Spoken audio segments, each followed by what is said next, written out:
woo Ousmane Sonko pour dem këram mi ngi toog ak Macky Sall Idrissa Seck l'après-midi la fa naroon dem Ousmane Sonko moo ko ni mu ñëw 5 heures du matin. am ci preuve dafa maa sëñ bi man du ma waxantoo. rek sama bëjë dugub sama café bay commencé xëdd moom mu ñëw fëgg ci bunt bi sama soxna ñëw ne ma ah kii de nee na Idrissa Seck ngi ci suuf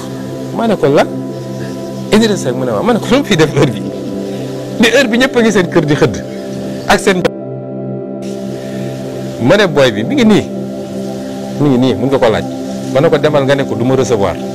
damaa convalescent demal mu dem tourné di dem mais bu ma duggaatee sama biir néeg li ma tooñ mooy sama xolu jullit. jërë ngeen jëf comme niñ ko déggee xam naa tey du nekk information sax mais jàngat lay doon ci wala taxaw seetlu ci ki nga xamante ni moo di Cheikh Yérim Seck comme ni mu ko yàgg di defee di génn ay révélation yoo xamante ni toujours maanaam day am lu génn weddi ko ci ni mu gën a gaawe maam yu bëri yoo xamante ni daf koy wax te jamono bi mu koy wax sax li ñuy njëkk a posé question mooy est-ce que moom Yérim bi muy wax boobu gëm na boppam mu bokk ci wax boobu nga xamante ni ñoo ko déggandoo mu waxoon ko fële ca TFM ci émission bi di jàkkaarloo bi doon xam le ni kat moom Ousmane Sonko moo wax Idrissa Seck kat ni ko ñëwal ma dalal la maanaam 5 heures du matin maanaam fajar daal du ma la dalal bëccëg comme niñ ko dégg moom ki di Ousmane Sonko mu leer def ci ay leeral doon xam le ni kat Idrissa Seck bi muy ñëw sax tàgguwu ko moom daal dafa jékki-jékki bay teg xëddam rek si la Idrissa Seck ñëwee mu gàntal ko waaye itam dem ba mujj ñeewante dal ko xolu jullit ba waral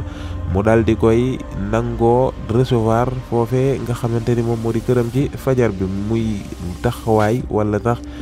jëf joo xamante ni mën nañu wax dina bette waaye du bette ci ki nga xamante ni moo di Cheikh Yérim Seck mu comme ni nga xamante ni la ko yàgg di defee toujours di génne ay wax yoo xamante ni daal li ci ëpp day xaw a doy waar bokk na ci wax joojee li nga xamante ni moom la waxoon ci diggante Ousmane Sonko doon xamle ni kat wala ci livre bi nga xamante ni bind na ko doon xamle ni moom Ousmane Sonko kat dañ koo fekk ak benn femme biñ ko waxee Macky Sall ni kat kooku comme élection dafay jub si buñ ko toppee dañu naan li élection yi jub si moo tax dañoo bëgg faagagal opposition te loolee yàlla def seede am di ëpp ci journaliste yi génn xamle ni kat loolee nga xamante ni mooy histoire bi ci nettali di Yérim Seck mu ngi amoon ci jamono yi ak ki nga xamante ni moo di Abdoulaye Wade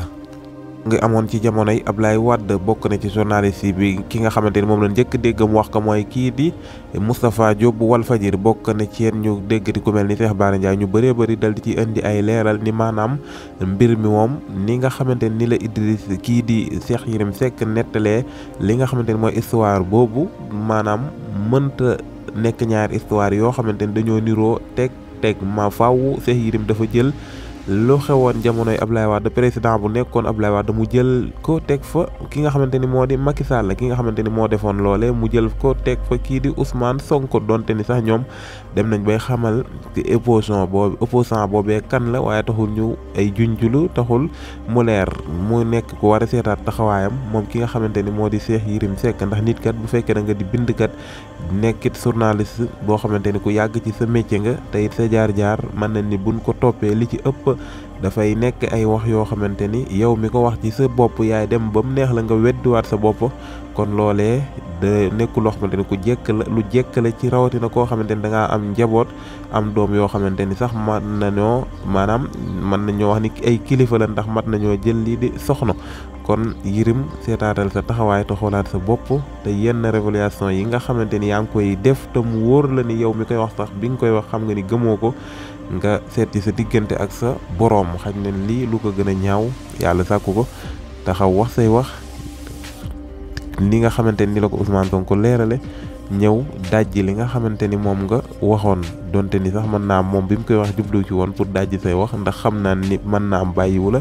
xel jërë ngeen jëf ci web bi di ñu bàyyi xel fii ci Mawahibou 221